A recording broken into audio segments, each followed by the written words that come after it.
is that we have a little bit of work. We have to approve our minutes before we go into the open house. So we're going to do just that little thing. And I want to ask, did everybody get a chance to sign in to we'd love to have a record of everybody. And then I'm going to remind the members of the board that we need to use our microphone. So make sure your microphone is close to you. Can you hear me pretty good, or do I need to be louder? Okay. All right. Well, I'm going to go ahead and call this meeting to order. And Roger's here. Yeah. Susan's here. Carl's here. Marie's here. And I believe that Dawn is online. Yes, that's correct. Perfect. So Colton said that he wasn't going to be able to make it. And I know that Marlene is in Hawaii, so she's not going to make it tonight. And so is there a motion on the floor? Make a motion. Excuse. And second.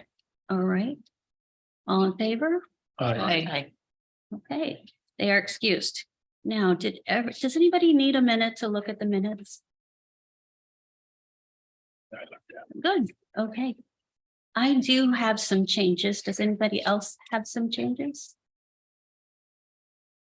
No? Okay, so one of the things I noticed is that it's goes back between present and past tense, like brings or brought, that type of thing. And so there's a few things like that. And then I think on the discussion items under number 3, the Arts and Park Foundation, I think there was a misunderstanding that the fish art is not going on the mill, it's going on the back side of the splash pad wall. And we have it as going on the mill itself. So one side will be art, the other side will be fish. Anybody see anything else? No, but I'd like to say something. I saw something as far as the fish thing. I saw the same type of thing at a sculpture thing, and they had like groups of fish. And I thought maybe if it was a family, they could just get like a group of fish, because just individual fish. Just a suggestion. I've got a picture of each.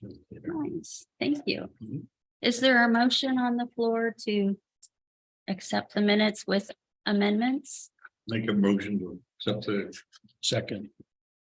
All in favor? Aye. Okay. So we are going to move into our public open house meeting right now. And if you just joined us, can you please make sure that you have signed in so we have a record of who all is here today? And we're here today to talk about Eagle Ridge. And I'm going to turn this over to our illustrious staff, city staff, to explain why we're having this open house now. Good evening. My name is Jill. I'm Parks Planning and Development Coordinator for the City of Lake Stevens. And tonight we're going to discuss the Eagle Ridge Park Master Plan. We're going to go, it's the other, yeah, if you could do that, that's great, thanks. We're going to go over the original concept plan that was done in 2010 and 2012. This park underwent a robust community input session when the master plan was developed. But we know that over time, things change, needs change, demographics change. So we thought it would be a great idea to bring it back to the public and go over some of the, the original concept plan for Eagle Ridge, and then also have a discussion about some things that we've noted straight away that we know are just, common park needs and services have changed a little bit. So through this master plan process that was done in 2010 and in 2012, there was a need for community gardens, which have been installed. So that was the first phase of the project. The scope of what we're discussing tonight it does not affect the community gardens. Those are staying in their current configuration. But some of the things that staff noted when we went through the policy, you know, we have a parks director now, and so we thought it would be a good idea to pick her brain as well as our field staff. Now we know we've been in the parks business for a little while. We know it works and areas that we can avoid. So I'm going to use the laser pointer here and kind of go over some of the changes. When we pulled out this is the conceptual that lives inside the Eagle Ridge Master Plan as it sits today. One of the things that we noted was let me see if I can get this to work. Oh, maybe it won't. Not when it hits the screen. Okay, so I'll just point to it here. So we had 2 restrooms originally scoped on the project. One was right here. The other one was over here. The distance between the 2 is not that great. So if you consolidate, keep budget down, it just makes sense to combine those 2 restrooms, put it in the most centrally located restroom here. We have one of the picnic shelters that's the far end of the Great Lawn. We are proposing, and you'll see in the new conceptual that we bring up, that we're proposing to put it closer to the circulation route and the drive aisle. That really helps for our field staff to be able to empty the garbages that are next to it and then do any type of maintenance that's needed. We also had 2 different play structures cited. One of the play areas was here, and one of the play areas was here. Those 2 areas, back over a decade ago, it was very common that you would separate out your age groups. But we know now that when families come, they often have children in 2 different age groups. And so we like to keep families together when they play. So we're proposing to consolidate to this play structure here. This area is also in the area of the rain garden that's already been installed as well. So it makes sense that kind of all your recreation is over here at that point. The barn that was originally going to be used as an interpretive center, we did an inspection on it. It's not able to be saved. So that part of it's going to be taken out of the plan. And then restructure the amphitheater. The amphitheater, the outdoor classroom, where we're going to partner with the school districts and also bring some entertainment there. It shows the seating being on the far side, which we know is a large drop off. So for topography reasons, we would keep it, where the seating would be in the closer oriented to the lawn area. And so the main features of the Eagle Ridge Master Plan as it sits in 2010 and 2012 was we would have an amphitheater, the outdoor classroom. There would be some covered picnic shelters. We would improve the pedestrian and ADA access to the site. So you would have paved walking trail around the Great Lawn area that is shown there. And then also have the ability to bring in buses, because we know that the use of that park is for cooperative learning program with the Lake Stevens School District. So the buses would be able to pull in where the community gardens are now, drive through the park, and then come out from the senior center. Also to note that the senior center in this plan is left under its current configuration. So there's no changes to the senior center. Or their parking. Their parking is remaining the same, but there is an additional large amount of parking that's going to be added through here. So that's the basic elements that are present. The city was successful in receiving a grant for this property. So there are elements in the grant that were identified, such as the amphitheater, the play structure, or the playground, parking. Those items are part of the grant application and can't be changed. So, but we like to have public input and to see if there's anything that we missed. And what would you like to see out there? What are the, what are the changes? And so we can have additions. Obviously we're still working with a budget, but we couldn't remove the amphitheater, for instance, or one of the features that we've already made in our grant application. So that is a history of the plan. We do have a graphic that if Cody would be so kind as to show, this is the conceptual plan with the changes that I just went over from the other plan that's currently, it's on the poster and it's on the information that went out, but I wanted to just explain. Yeah, there it is right there. I just wanted to explain a bit of the changes if you thought deviations from the original master concept plan. So with that, Thank you, Jill. I will hand it back over to you. So how we're going to do this is I'm going to ask you to please raise your hand and I will call on you. We're going to let the citizens, You had to use, we want to hear from you first, and then I would like to hear from the board as well. Because several of us have been are new to the board since the master plan was developed. So we might have some more ideas. And like Jill said, we did receive a grant to do several of the upgrades that we would like to do to this park. So there are things that, I don't see a microphone audio. I mean, all right, oh, who would like to oh, give some input? And for any buddy in the audience, if you Oh, wouldn't mind walking up to the mic, that way everybody online, the recorded version on YouTube, it'll collect both sides of that conversation. Thank you. and Sarah, you're talking about the mic right there. Yep, I moved it just to the edge to make it a little easier. Thank you. Feel free to move around, that TV's on there, we can flip back in the image or. And if you could also state your name, that would be great too. Jerry Stumbaugh. I am the president of the board for the senior center at Eagle Ridge Park. We do have some ideas that are not noted on here.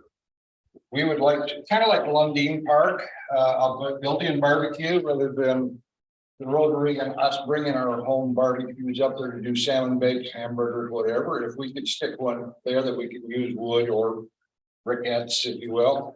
And over close to the building, not way over by the covered picnic area. For if we have a large crowd, if we are putting on something large, rather than cook it there and walk it all the way down into the kitchen area of the building. If it could be down near that parking, the new parking that you're talking about, the road that is coming through from the gardens, near that area. And I think, Jerry, on this, man, right here, this is the new covered picnic area that we would transfer. Yeah, right over there. Over, we could put the picnic shelter. Oh, there. is that Yeah, gonna be covered also? correct. Oh, okay, it doesn't state it, so, okay, that's close enough. One other question, are the sewer lines are coming down Soper Hill? So they can get rid of the septic system on that property. Then you will be able to do a lot more with that area rather than just green area. Because it's taking up a real large footprint of your property there. Sure. And I would have to check on that, Jerry. Okay, I'm not yeah. positive. There's just a couple that came up, mainly the barbecue. So that we, as the seniors, have access and the people that utilize the park also. And then on some things, we will open our kitchen like we do now. So that our kitchen can be utilized to serve if something goes on within the building. Jerry, Yes. I have a question for you. Yes. How big of barbecues and how often do you have them? Is this something that's gonna be a continuous thing all summer and spring, or is Not it just like? Not a continuous, no. Okay. There will be, we are shooting towards, have you ever been to Mount Vernon Salmon Feed? That's what we're No, shooting but for, like that. Okay, Rotary, yes, Rotary and visitor or chamber. They come and cook for us now and again, once a Okay. year. We have luau's once a year. Okay. You Good. typically, so it's not every day, every week. right. What I was thinking, if you had a big gathering, quite a few times a year, Yeah, maybe expand that shelter and have the barbecues right there where it's at now. whatever. The only shelter that was marked on here is way over by where Yeah. the existing barn is now. Right. In that area, and that's a long way to haul food. Yeah, but she said that it's, Yeah, now. Closer, that little yeah, Black yeah. spot Yeah. there near the buildings, yeah. Yeah. so I just wanted to, if it was something that, because if the public wants to use that too, they'd have access to it too. Absolutely, And- yeah, it is and a like park, what- it is a park. And yeah. what they do at the park now is if they have an event, they'll reserve that space. that At shelter. Lundin. Yeah, Yeah. Gotcha. okay. Thank Thank you. you. Thank you. Does any other board members have a question for Jared? Okay, who would like to come and talk to us next? Yes, sir. Come on up. Come on up, come on down. Good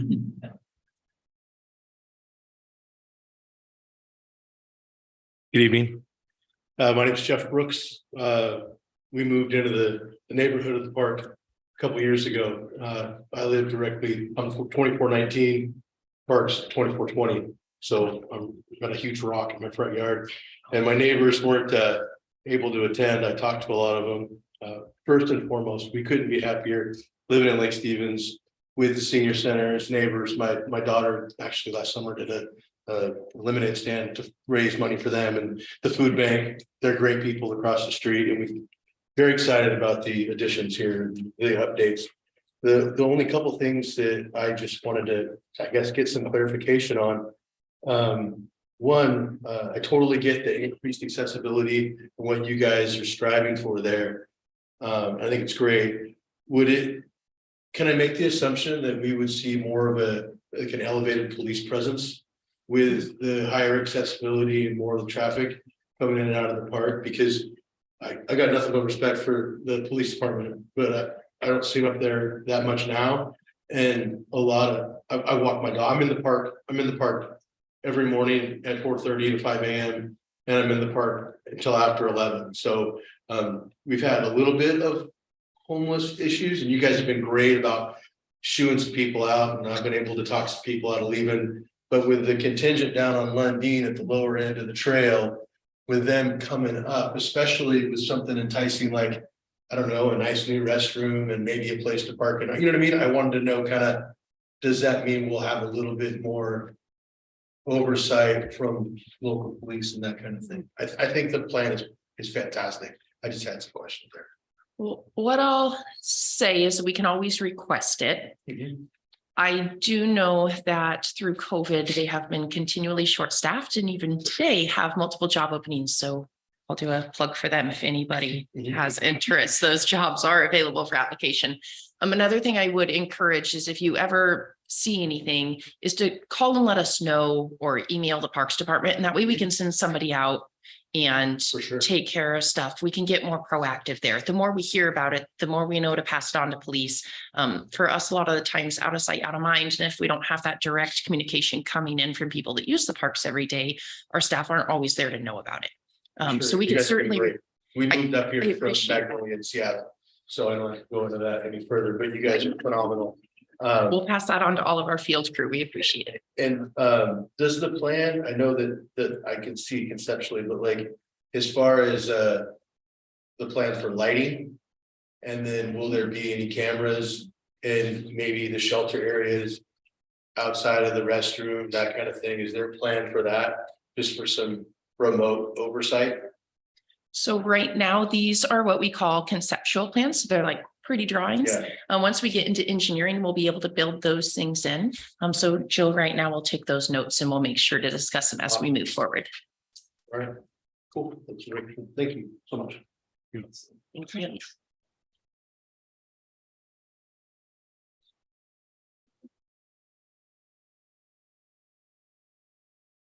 Click, clack. Sorry about that. Gary Bakovich Meyer. I have been the main nonprofit company supporting Eagle Ridge Community Garden, and it's really exciting to hear that the rain garden and the community garden will not be changing. So thank you for that info. I've got a couple of questions about accessibility and the trail system. So I just want to touch on your question about security and cameras and that kind of thing that already exists there. We actually had a huge donation with Convergent Technologies that installed it at the garden area Yes. and at the senior center. So that's already there, but I think more would be great. And we should probably maybe look at talking to Convergent Technologies again to cover that. And they funded that 100% to us. Accessibility, there is no sidewalks anywhere near that park, unfortunately. Even with the new neighbors and development that's happened, it's also not on a bus line. The closest one is on the other side of Highway 9, crossing Soper Hill Road. And I know there's been a lot of discussions over several years with community transit to try to add that as a space, especially to give seniors more access to getting there. I could walk the 2 miles, 1.5 miles, but again, there's no sidewalks that makes it feel safe. It felt safe when the road was closed under construction on the far north end of Soper Hill and 9, but otherwise it's just not safe to walk. We see people walking their dogs. We see homeless coming out of the encampment from the trailheads. But it's definitely a concern, safety wise along that road. Otherwise, the trailheads, they've been maintained really, really well by the Scout Troop volunteers. They've been out pretty regularly. And so the trails are in awesome shape. It's not like a mud bog. It's doing really, really well. We did see an encampment down there this weekend, but didn't see anybody present. So that could be a safety concern. And the lighting is a very big problem. There's just the one light as you enter that kind of covers a little bit of the garden, but it's exceptionally dark all around, the building that's there and the vehicles that park there. So to me, it definitely feels insecure that there could be a possibility of vandalism, and the food bank has endured lots and lots and lots of necessary repairs. Fortunately, at volunteer cost. That's it. Thanks, One- Terry. One moment, Terry. Thank you so much for your comments. I am looking and we'll clarify about sidewalks and what the new projects through Public Works entail, but I believe it goes up through the Eagle Ridge area. Do you know that, Jill? Well, we will be installing sidewalks as part of our project Awesome. here. We do know also that there was some infrastructure upgrades and installation through the new developments that are happening up at Soper Hill and 9. Yeah, it just didn't happen with the new 5 homes going in across the street, Yeah. which was concerning because that was a surprise. Yeah, and I'll look and follow up more to share the sidewalk plans that Public Works has. Yeah. But then to follow up, you said that you saw a recent homeless camp. To clarify, is it down in the trails Yeah. through the park? Yep. And when you go down, and do you know if it's the Down left or into the the right? south. Down to the south. Thank you. We Yep. will have our staff go down. Yeah. Yeah. So on the street side? Staff then did just clean that up. I believe it was yesterday. We were there, yeah, we were there Saturday and Sunday. Okay. Yeah. Thank you. And again, never hesitate to point that stuff out in case we're not aware of it. We'll send somebody out. Cool. Okay, thank you.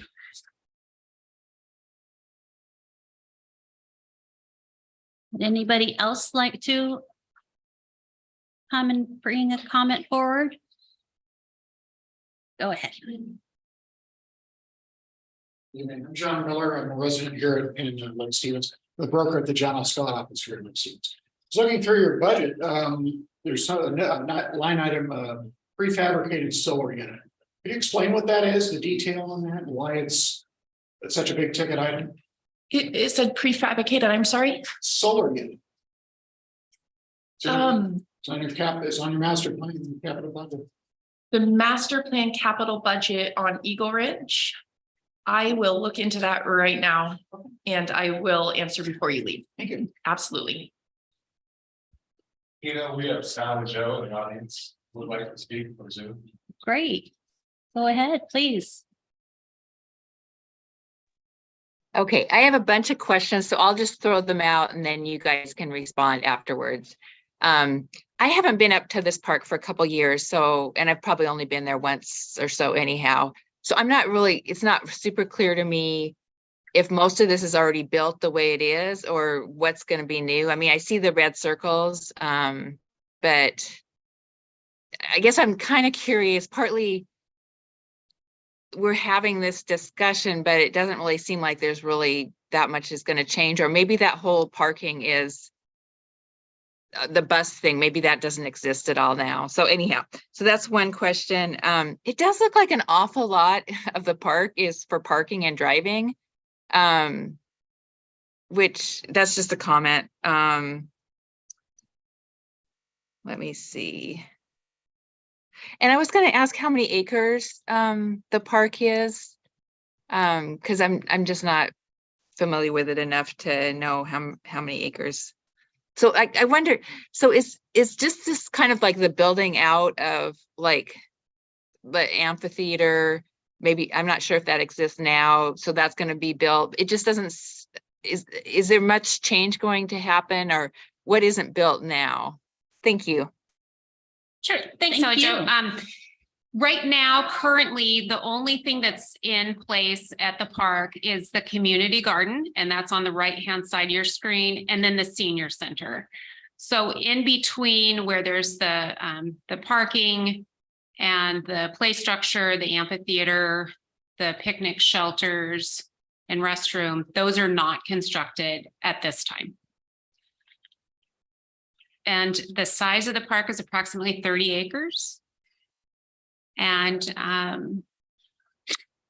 there was a question about, was it about driving and parking? The reason that this parking lot is a little bit different, that the existing parking lot that is shown in front of the senior center is in place currently right now, and they do utilize that when they have their events there, which is very regularly. And we know that with buses coming in for an outdoor classroom, the articulation will look a little bit different on this park than it would be for just passenger vehicles. So that's why the pull through is at the angle that it is. One thing I'll also point out is that if you do have access to Google Maps and go to Eagle Ridge Park, you can turn on the satellite view to see the current top-down photo. I will state that that is accurate. It looks pretty recent. And if you use the little yellow guy to drop down to the street view, you can get a good feeling for what it looks like with the parking lot, the current senior center, and then you can also see the community garden, the current outbuilding there in the parking lot, just to help get yourself familiar with what it does look like today. Most of this park will remain undeveloped. Like I said, the park acreage is around 30 acres. And the part that we're looking at here, just to give a little bit of perspective, is about 3.8 acres. So the rest of this is, it's a really nice passive park. It has a hiking trail on the back of it. There's a lot of critical areas on site that will be they're under conservation easement, and those will be untouched. So the portion that you're looking at up here is basically the plateau portion of the property. And then where you see the tree line there around the development, the topography drops off quite steeply right after that. So all of that, one of the things that Eagle Ridge is known for is it has a lot of very mature forest. And so that is something that the city is excited about keeping and preserving. But it's a beautiful park. Can I give a little history about the park? Sure. The park was Marlene Sweet, who's not here, and another lady who was on the park board, Terry Van Witt, got the grants because if you've been here a long time, that's why it's called Eagle Ridge Park, because there's eagle nests right at the bottom. And they got the grants. The city kind of took over. We developed, Carl and I, and the rest that were back there, developed the park, and we talked about all the different things. And that just kind of sat on the back burner because everything was changing. You know, we had to get new parks here and there. And it's such a passive park that we wanted to get more into, activity type parks. We finally got the gardens going. That was a slow process too, but once it started, then I think it started getting the community excited. And now with this grant, we can see this through because this was like the biggest project that we had 10, 15 years ago. We didn't have any big parks. Lundin, we didn't own Lundin. That was just a park by the county.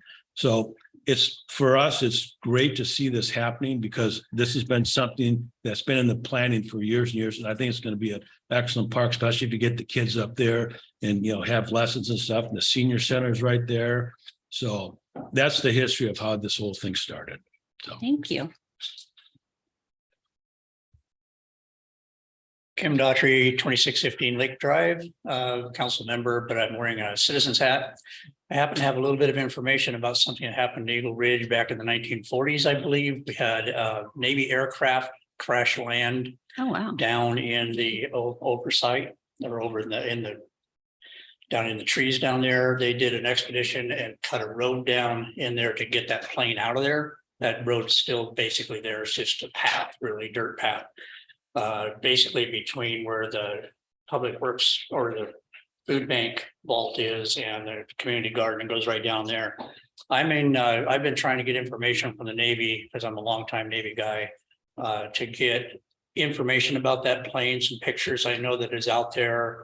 And I would like to see if we could add maybe up on the top of that, right behind where the food bank is, maybe just a plaque or something that talks about that plane wreck. I'm still trying to get the information. It's been hard to do.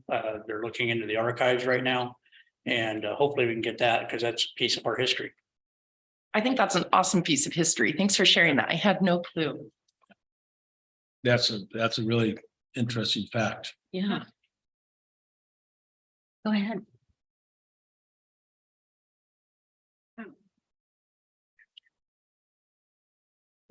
Hi, everyone.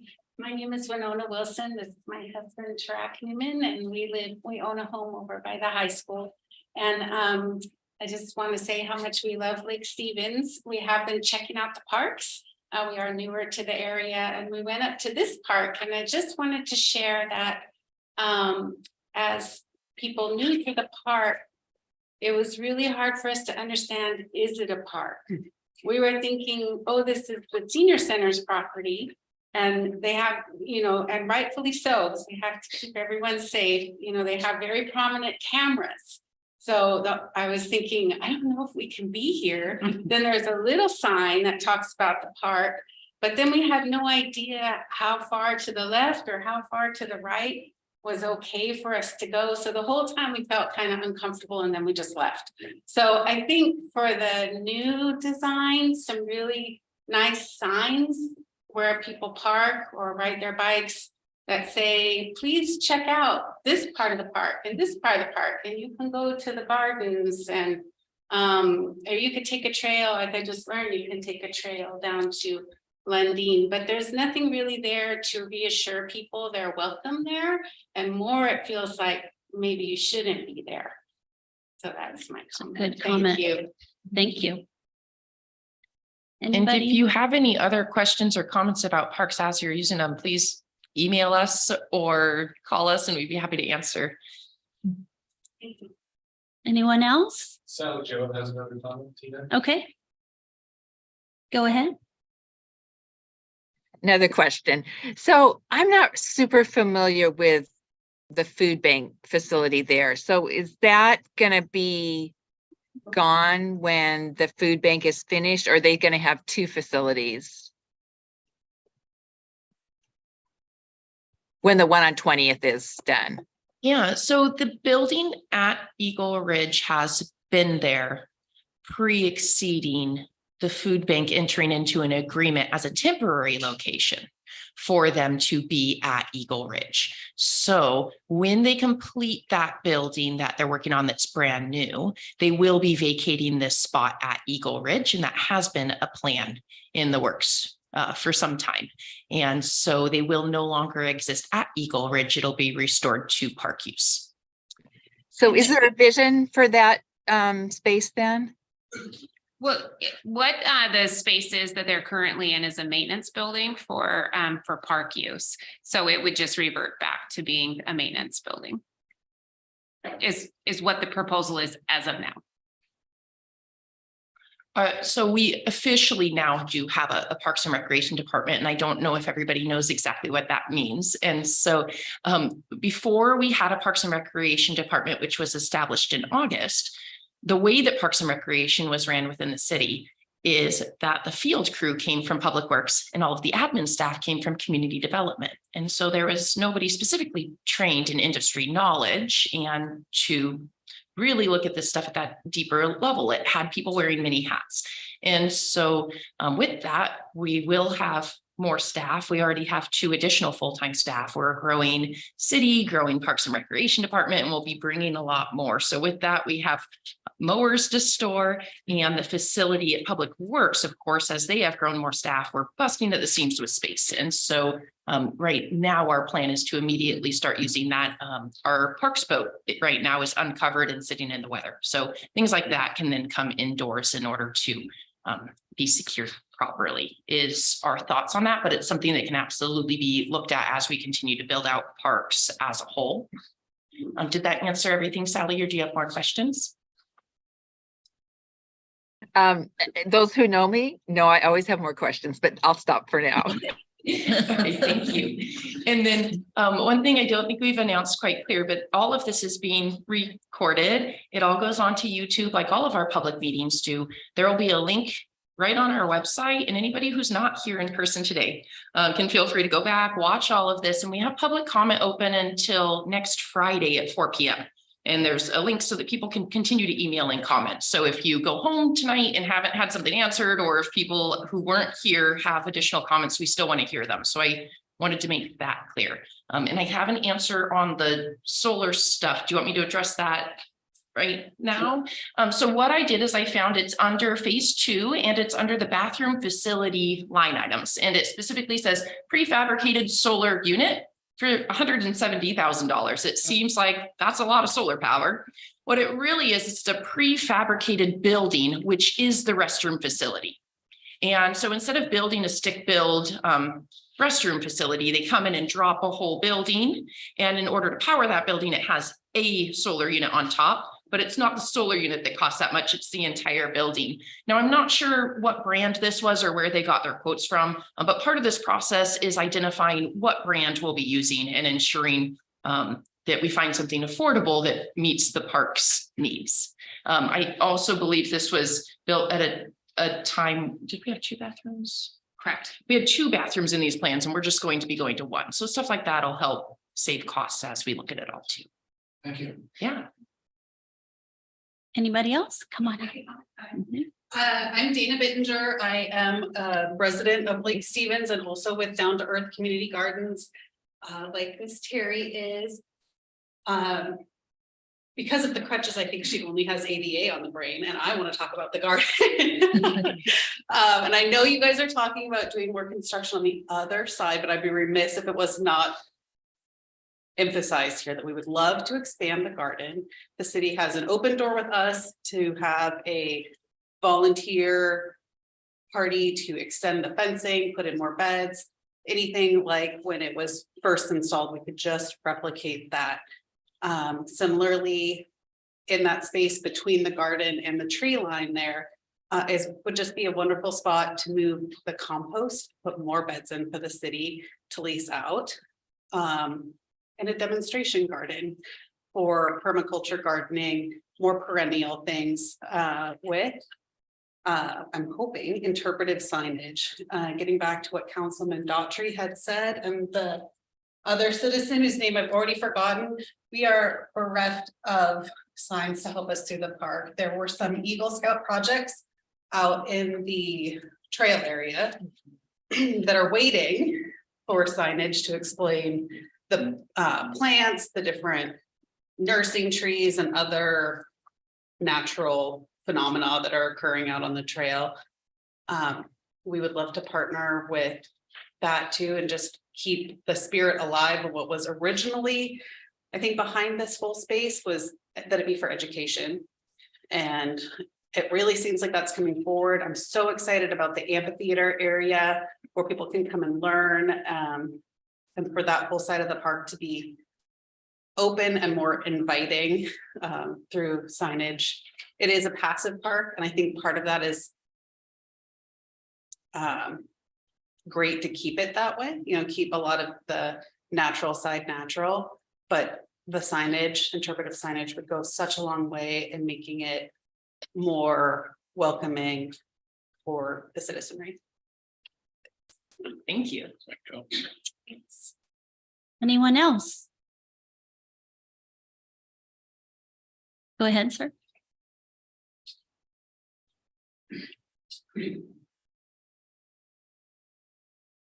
Good evening. Good I was going to say council.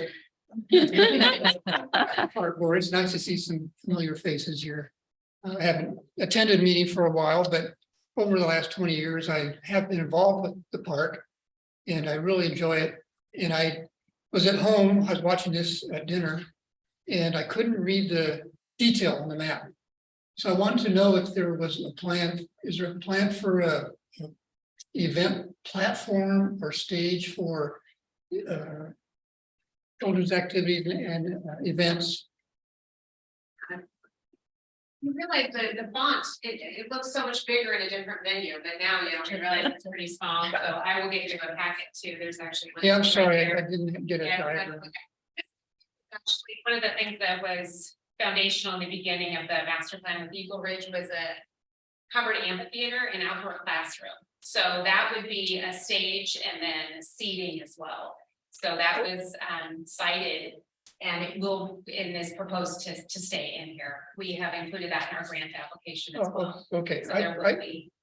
I figured it'd be somewhere, but I wanted to make sure I knew the right location, and it has a backing with a roof, like an amphitheater, a shade. So we've looked at some just to spec them to get some prices, but part of our outreach with the public is also to hear feedback on those amenities and those features. It is proposed to be covered at this point. That's what we've looked at as far as options to put in there. And then the seating, we've toyed with different ideas of different types of seating. I think that Eagle Ridge's theme, if you will, is a natural theme. So we probably wouldn't put something, bright or plastic. We're looking to incorporate a little bit more into the landscape there. But again, we have not sourced or spec'd anything specifically. Okay, well, that's gonna be a huge addition for the Shakespeare in the Park, or I went to the fairy tale story for the kids, and it's just, they had to do it in an awkward place, so I was really looking forward to this. And I don't think I mentioned my name, Mark Summers here, Lake Stevens. Thank you. Thanks, Mark. And the theater in the park is coming back this year. It's the same company, and they've been great. We've had a lot of great feedback on that. So thank you. Jill, I have a question for you. Sure. How big is the amphitheater? What have you guys rounded it down to? You've got a size of it yet? We don't have a size of it yet. There's different ones in the area that we thought we would go and visit, take a look at. Of course, there's information online, and that's part of kind of the closing of this, but we can touch on it now. It's the next steps on this is really to take this conceptual and then put actual engineering to it. So we'll be looking for a consultant for engineering, critical areas, all of those things that go together to look at really space considerations, of course, incorporating the septic if we have to do that if the sewer is not there. I think right now the master plan was developed assuming it will be septic, so it's part of the Great Lawn. The reason for the Great Lawn, or not the reason, but one of the reasons why it fits really well there. So when we look at engineering, we'll have utilities, stub, all of those things emerge through that process. And sometimes things need to, shift and move around, but the size of it has not been determined at this point. We would also probably look at capacity, what we think is anticipated use of it. So we're not over or under building it. Yeah, capacity is going to be a big thing. Yeah, that's one of my questions. Right. And, when we're talking an amphitheater, of course, we have the gorge. We're not talking about that. We can't build a facility that seats 10,000 people with no parking. Yeah. So, Yeah. put it into perspective. I'll come back but to- kind I'll of an come back outdoor to- classroom was more of what the feeling was for that. Yeah. Thank you. Anybody else? All right, so having heard no one else wants to address the park board and the city staff, I'm going to go ahead and close the open house. Oh, I'm not going to close it quite yet, Terry.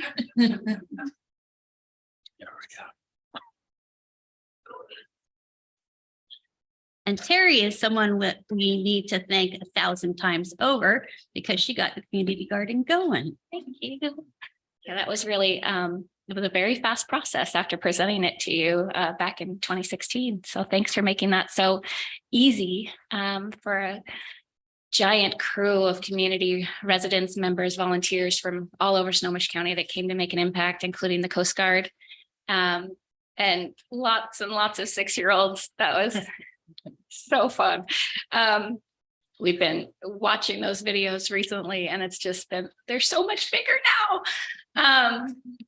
But just such a joy that it's had such an impact on the young, especially as a learning location.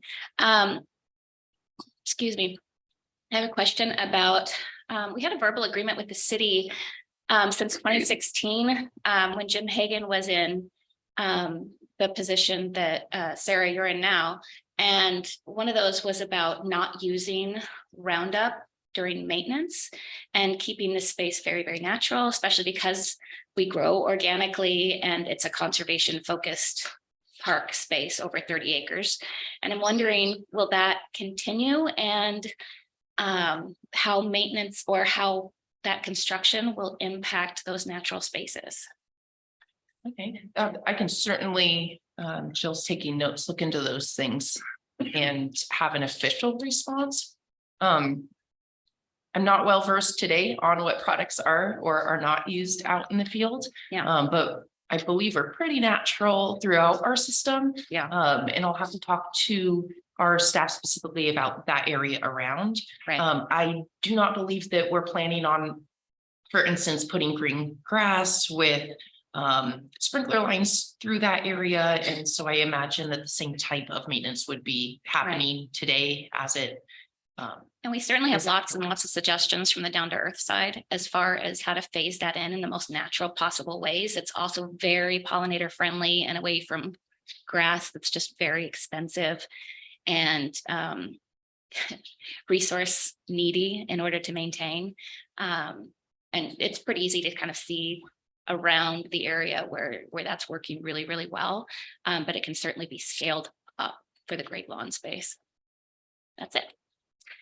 And just a note on the Eagle Ridge project too, as far as protection and retention of the trees and the encroachments, we're looking to minimize all those impacts of any of the existing trees in there. So what you're seeing where the most of the development is occurring at the south end of the park is where the cleared, and it's already a lawn as it is right now. Right. I do know that we're going to lose some of the trees where the parking and the bus turnaround is, just because they're there, but Right. we're going I to know try to there's- retain as many as we can. There's currently a lot of piles of basically storm stuff and city maintenance piles of mulches and grasses and that kinds of things. Is there any thought about creating a community compost program there? We've had a lot of conversations about that since my arrival, and where organic materials are gathered. And so practice wise in our public parks, we won't be continuing to have large green waste piles. And so a lot of what you see is kind of the last leg of us trying to decide, well, where does it go and what gets brought here? Right. It's been a common place for not only parks, but storms, streets, kind of everything from the city goes, but often then it has to be moved to a second location later. Right. And so we're trying to make that more efficient. And we would love to have some discussions on how to extricate that from the space and make sure that it gets put in a way that's really usable. Not necessarily maybe Lake Stevens, but certainly other projects. And we've talked about the Frontier Park project coming up soon and putting a garden in there, as well as gardens at police and fire stations throughout the city. But those are materials that would be invaluable to projects like that. Yeah, we can certainly talk about that. Thank you. And I spoke too soon because I did not ask the board if they would have any comments or questions. So is there a board member that has any comments or questions? I would just say this feedback is wonderful. Mhm, Just great to hear from everybody. mhm. Yeah. Okay, I do have 6 things. But before that, I made notes too, and I just want to make sure that I know that I heard everything that was said tonight, that we want a covered building for the barbecue, and we want the barbecue close to the senior center, that the septic system might be eliminated, so that might impact something. We want some oversight from the police.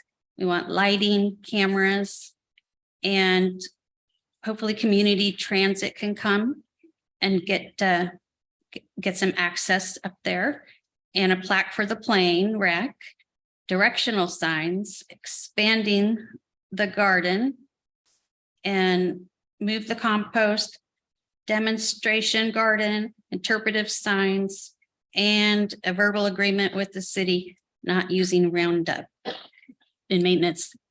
Did I leave anything out? Sidewalks. Sidewalks.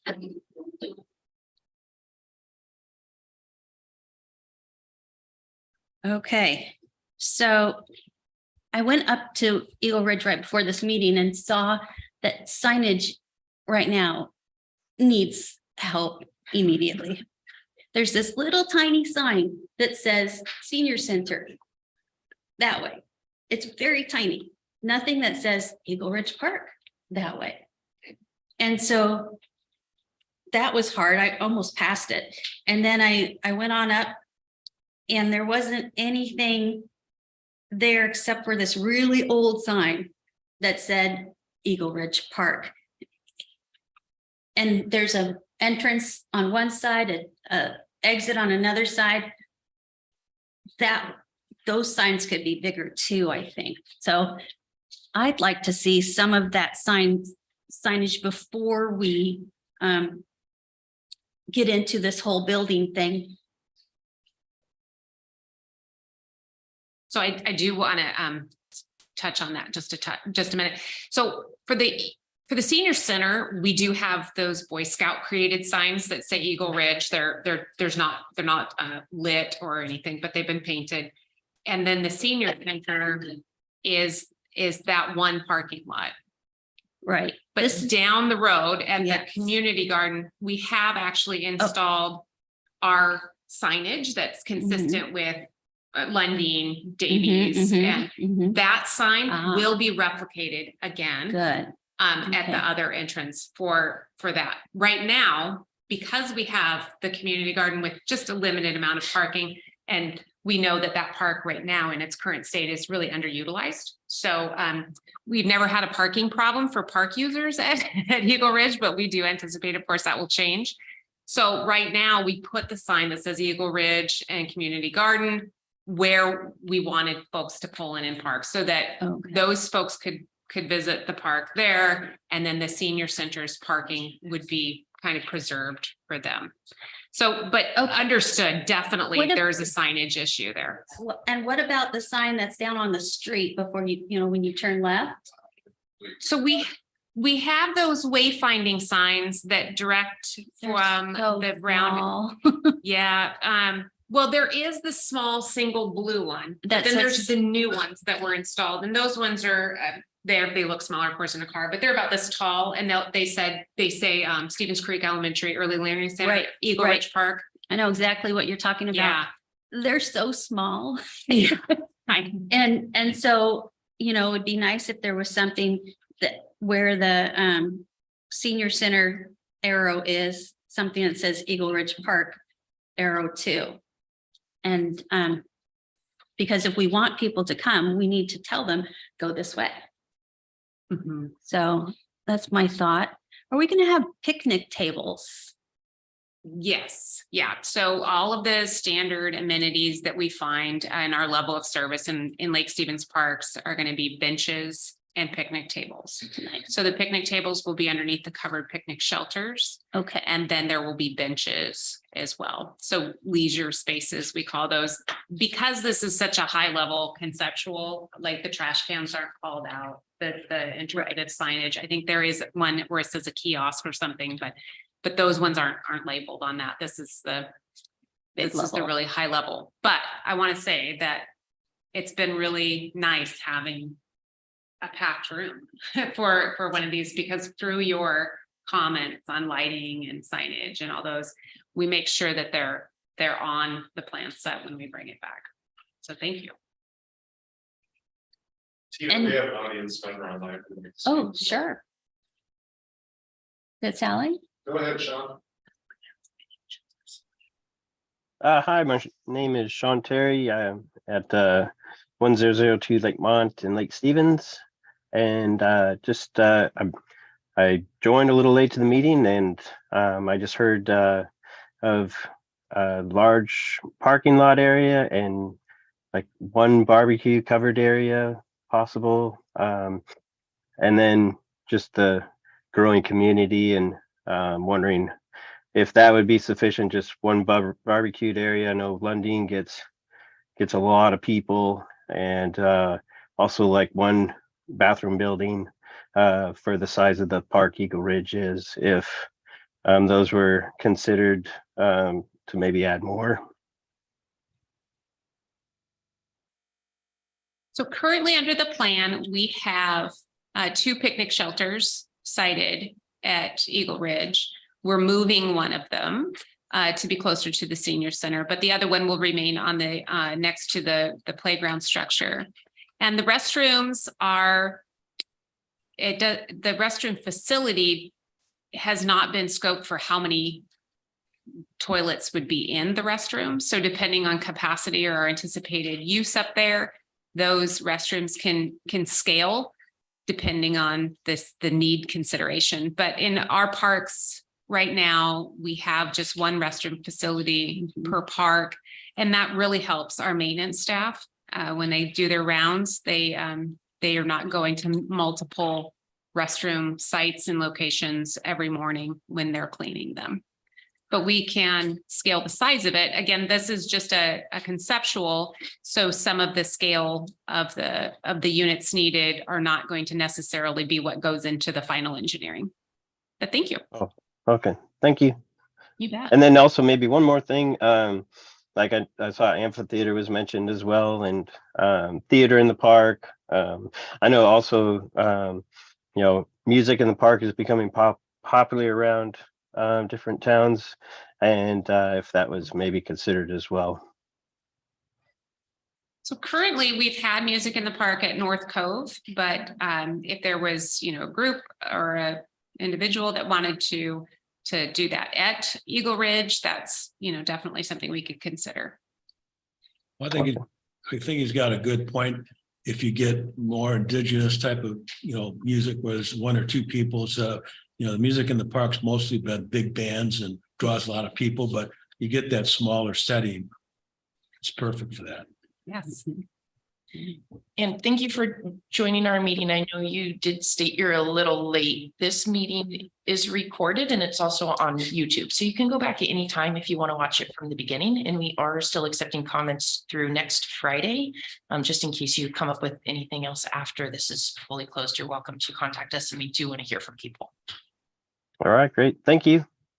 Thank you.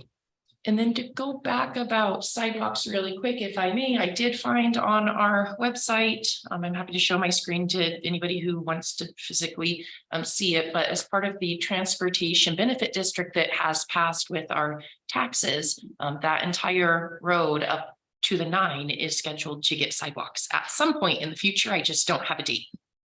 Yeah. Got one more. Yeah, sure. Go ahead. Egress ingress into the parking for the senior center and Sterling Park. I noticed you've got in and out on the one next to Denny's place. It's not wide enough unless you're getting rid of a whole bunch of area there.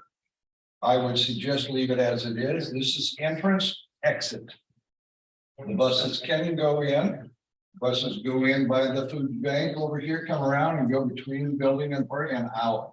There's not enough room for 2 buses if you had that, or a car and a bus come in and out of that. That's basically why it was set up that way. And my best guess on this, Jerry, is that it was done prior. Yeah. To we're the- a long way yeah. down the road, but just. Right, and then one of the things that was brought up is that angle. Yeah. So that may be changing, because we know with bus articulation, it's gonna be, There, you yeah. can't see anything. yeah. So if changes need to be made to that, then we can look at that. Once those engineers get their hands on it, then they know exactly, then they tell us. But They're- there's something in mind. Absolutely, thank you. So the amphitheater itself, when we think about scaling, and we think about outdoor classroom, are we thinking that we're going to have field trips from schools? Correct. So when we think about that, usually all grade levels go together, like second grade's gonna take a field trip. And if you say that's 25 kids times 3, you know, that's 75, and you need to have the chaperones, and we get up to 90. And so I'm hoping that you're thinking in those terms as well. Correct. And some of the options that we've seen is kind of a convertible situation where you'll have your amphitheater, your stage, and that's secured. You'll have seating that is included, and then you'll have like a banked grass, very similar to what you would see like at the gorge. So there's reasons, or ways that you can expand. Okay. So we're probably looking at more of that. If you have seating, there's a certain amount of maintenance that's part of that Right. seating. And then, you know, if you have seating in grass, then it's weed whacking around every leg of the, whatever that seating looks like. So that's something that we're mindful of when we're designing, but something along those lines of having Okay. kind of a convertible option where you can have 50 people there, or you can have 200 people there and not have to really convert the space. And then you can bring your blanket or bring your chair or bring, you know, much like we do with theater in the Right. park right now. Right. But having a stage and having the angle correct so that a Yeah. performance can be viewed. Yeah. Perfect. Oh, yeah. Okay.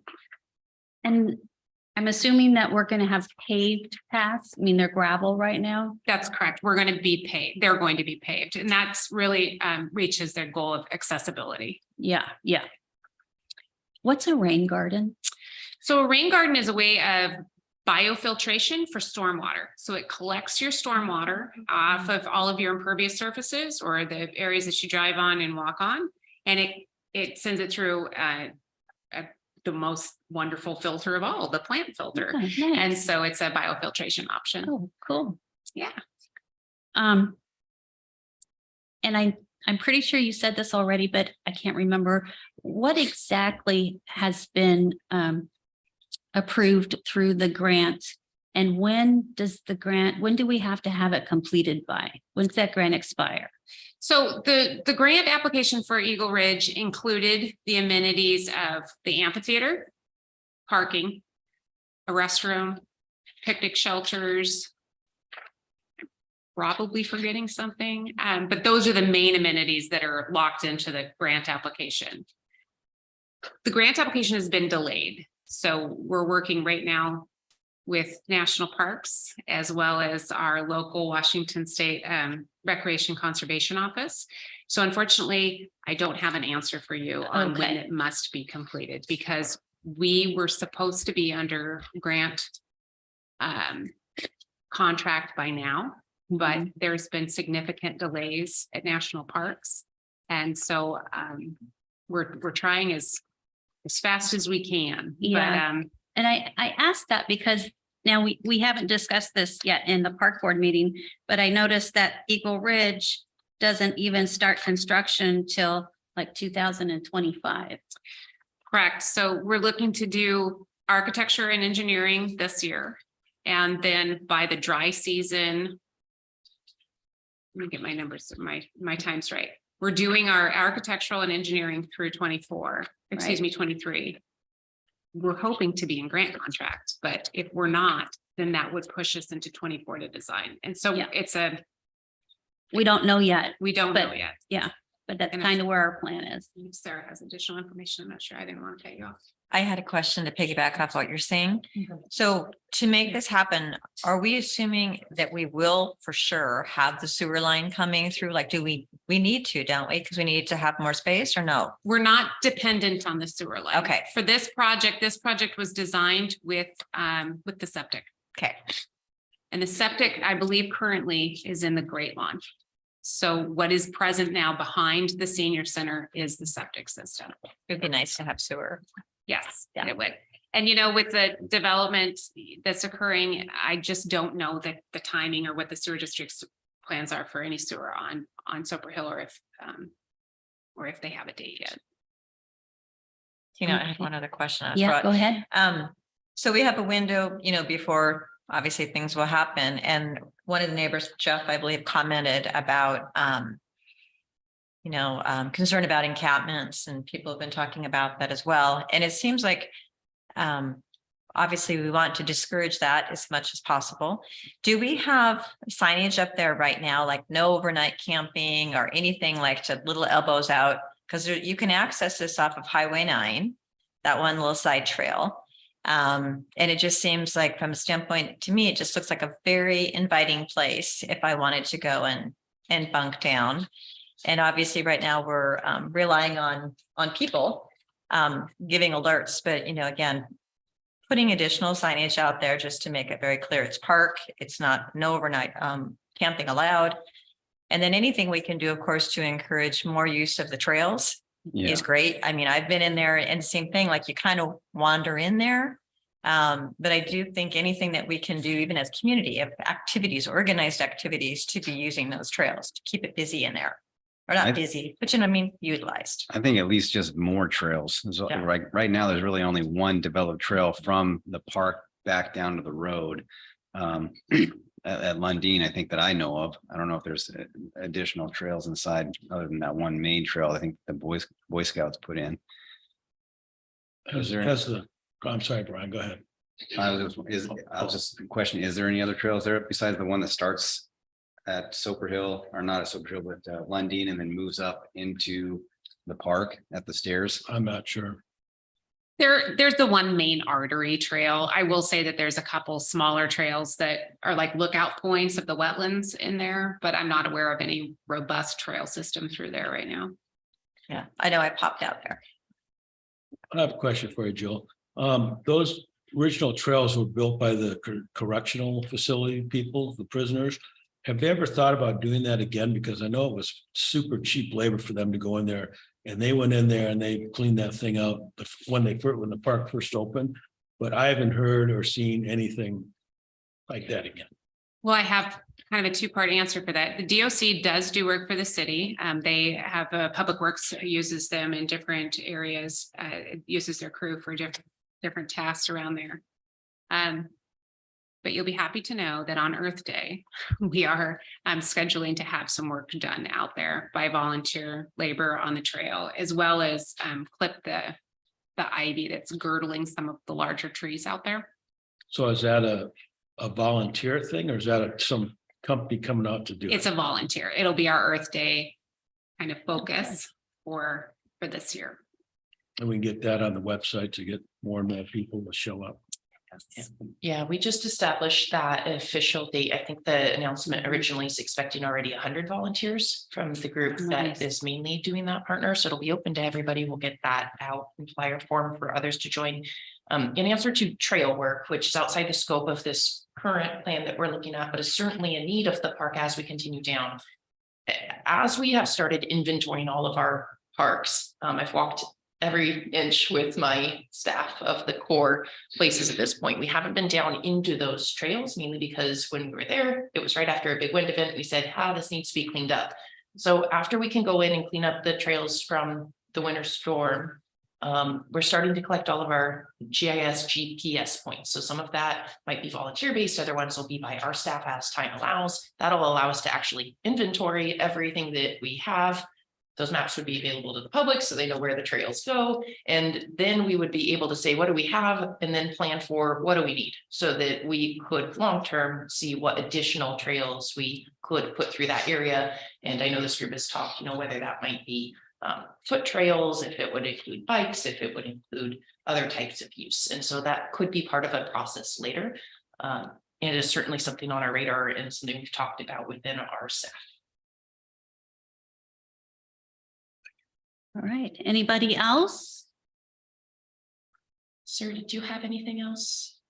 No, I think it's more of a public first thing. It had to do with like digital speed alerts like you have around the lake. and stuff. Public records. That section of Soper Hill Road. I guess that's. I'll send you. I know some of you. Thank you.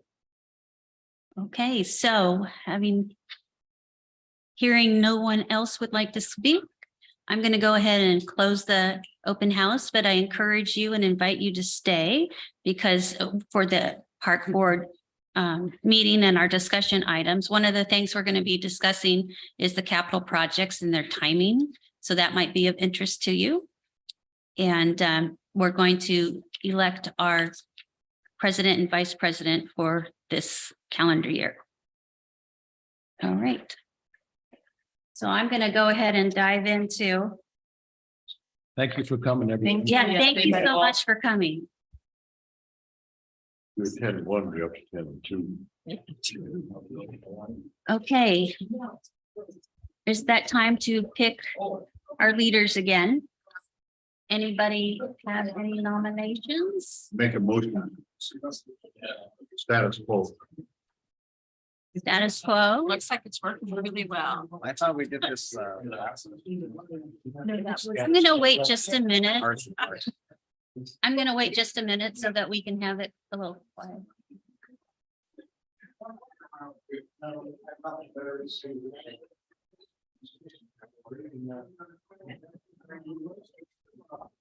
So and I would like to invite everybody to communicate with each other and continue these conversations. But if we can ask you to step out into the hall so we can continue the business, we would really appreciate that. Thank you so much for your help. All right. Carl, can you repeat what you said? Make a motion for status quo for the chair, vice. Okay. I'm just looking to make. Second on that. And I accept unless someone wants to Okay, that's what I. step in there and take over. And I'll accept unless someone wants to do it as well. Wants a turn. Make the motion. And Exactly. I want to make sure that Don has a chance. Don, did you want to nominate anyone? At this time, thank you. Okay. All right. So I'll entertain a motion. Make a motion. To accept. Second. Okay. All those in favor? Aye. Okay. Anybody opposed?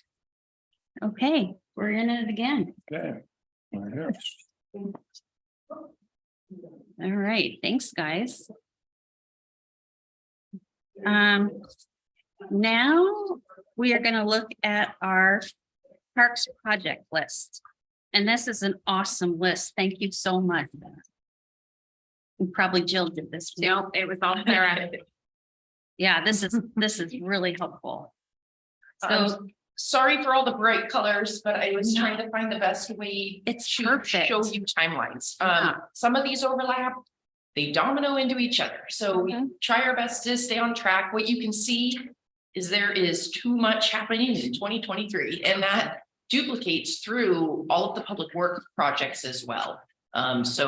There were some that got postponed or put out, an extra year, essentially, when you look at the financial budget, as I mentioned last time, versus this list. So this list currently is up to date with what we believe we can achieve. And they are really going to be dependent on permits, on getting the contractors. Once those contractor bids come in, what's the price versus what we thought it was? Right. So all those things kind of come together. Plans are just a plan. Yeah. Sarah, I have a question for you. Now, is this in any order that we want to see get done ahead of like other ones? This is the order. This isn't a order of priority. What I did was put it in order of when it's expected to be completed. Okay. I just So- wondered if you had something that we really want Oh, to get done to okay. move that ahead of something else. So that was part of the conversation when the public works crew, engineering, the mayor, administrator sat down with too many projects. And we have a ranking system that we have kind of behind the scenes with, is the funds available? Are the permits ready? Are the designs fully trigger ready? And those conversations happen to say what needs to be bumped out another year. So for instance, what did get bumped out another year? The North Cove Guest Mortgage got bumped out another year. The Davies Pier Restoration and LE, that is getting bumped out another year at this point because we have concept drawings. We don't have anything engineered. We don't have exact cost estimates. So that has to hold off another year. So that was part of the conversation as this was created. And other things kind of play into that priority as well as, what Sarah was mentioning, some of the permitting for certain projects are more straightforward than in other projects. And so, and we only have the dry season to construct the projects in. And then other times, you know, like you're saying, grant funds are a part of it. So there's quite a lot to deciding, you know, which project's moving there and which project. So it's not necessarily just the oldest project. They're not in, you know, chronological order. Right. I just wonder because, you know, I see Sunset Beach is supposed to be done in 2023 and Eagle Ridge is going all the way till, you know, 2024, 25. That was my concern question. Yeah, so Sunset, you have fully engineered plans at this point, and Eagle Ridge, we only have concept plans. So Okay, because you're waiting for the money to finish it, to finish the planning. Yep, they were waiting on the grant applications Right. to be signed, and National Park Service certainly works at their federal piece, and COVID didn't help any Right. of those situations. And then you look at other things like as you come down to Centennial Woods and the pump track. Why is it green? And it's a very long green bar with nothing else. The answer is with the current land we have, the wetland studies that came back won't allow us to do what we wanted. So Jill continually is following up with our neighboring property, the utility company to say, what can we do? Can we enter into a contract? Until we have that, we can't start a full blown design. We are chipping away at that and will continue to, and that's a bar that can move. If everything all of a sudden fell in place tomorrow, we may be able to then move up the actual designs and apply for funding and that sort of stuff. Well, so like Centennial Woods, all that white just means is put on hold. White just means I don't know what to do with the timeline after it. Okay. So I wasn't gonna take a best guess because I didn't have a comfortable guess. Okay. But if you, as a board, have priorities, that's always something you can note here. It's something that we also need to know and keep in mind. Part of it is the staff gets to talk and decide, you guys get to talk and decide, council gets to talk and decide, and all that is consideration in order to have stuff move forward. Well, would this be a good time to talk about that? I mean, I always love to hear feedback. I can't promise that I can move anything in 2023 since we're in the current year. Right. But I think that's always something we should talk about, and this is an open conversation Mhm, about this. If you mhm. guys have questions or Yeah. have priorities, I'd love to hear. Well, can you tell me about the skate park elements? Is that the little parks that we're gonna put over by the road going into over North Cove? That's what that It's right is. over there, That, right? okay. Yeah. Next to the water tower. Yeah, Yeah. and so that I think was a little misunderstood online as it got released with our best intent. Staff went out there with a concrete grinder and we've ground it so it's smooth, right? Skateboards need to have a little bit of smooth stuff. We're gonna have to go back in and grout the major seams, so a wheel doesn't come to a full stop. We're in the middle of fence quotes right now. We should be able to make a decision in the next few days about what fence company will have their dates for installing the fence. Once the fence is installed, then we'll be able to unbox those skate elements that we have and take them out to site and install them, and then it'll be open. I think what the public misinterpreted when they saw that project was they were picturing a full skate park with concrete. And when we said concrete work, we really meant taking care of what exists, not building new. Yeah. So I'm now referring to it as a pop-up skate park to help with that definition. Yeah. But yes, it's started physical work, and we're getting really close to closing that, which is why it's all. Yeah, we're just curious what, the other thing that, Can I follow up on the skate park really quick? yeah, of course. Those features that you guys have, are they gonna be permanently installed? Or are they gonna be modular and you can move them around and? So they are modular, but we're gonna have to find a way to secure them to the ground, because we don't want the public moving them around. So we will be able to unbolt them and move them. Our staff right now is getting the specs from the company and seeing what they recommend, and then are looking to see how they're gonna concrete, or do the brackets to the ground. Okay, so it'll be fairly permanent in that gated fenced in area then? Yeah. Okay. Like a semi-permanent install, I guess is a good way to say that. What is the splash pad extension? So this started as a big thing that was talked about when I first got here. In the summer, when you're walking around this splash pad area, there is a huge muddy track. that occurs in the grass area. And it's Yeah. because of the water runoff.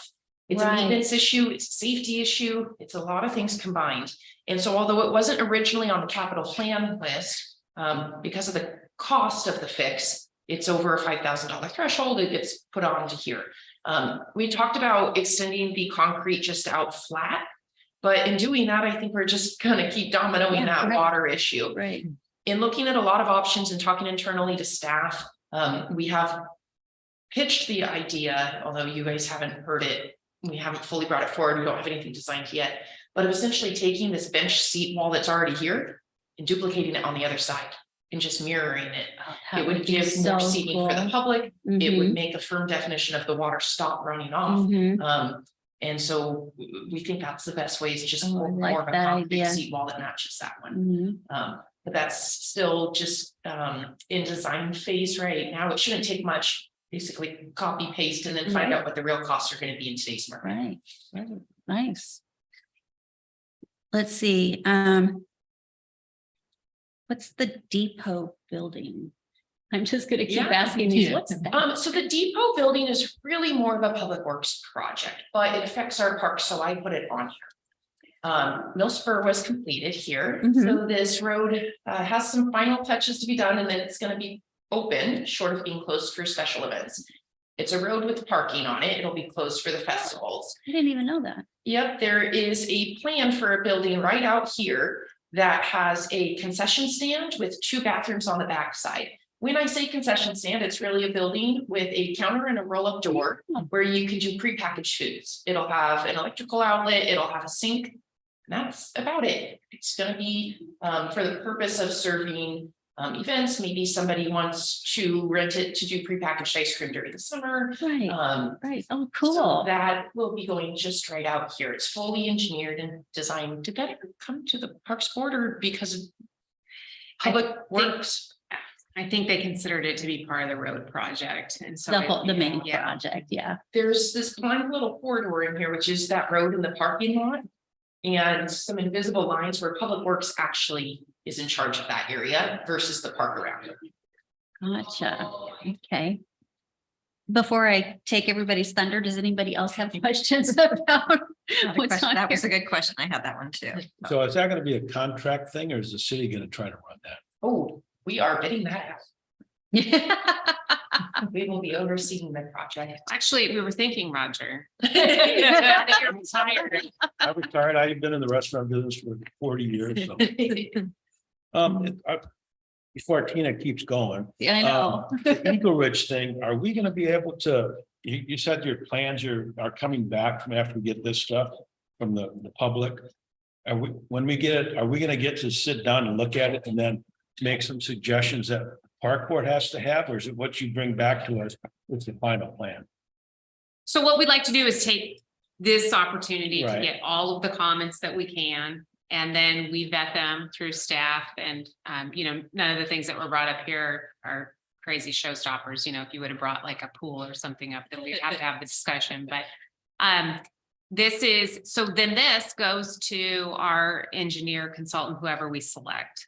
And then they come back with different plan sets as it goes along. So for instance, you'll have like a 30% plan design and they bring it to us. Now, typically in the past, we brought those to you.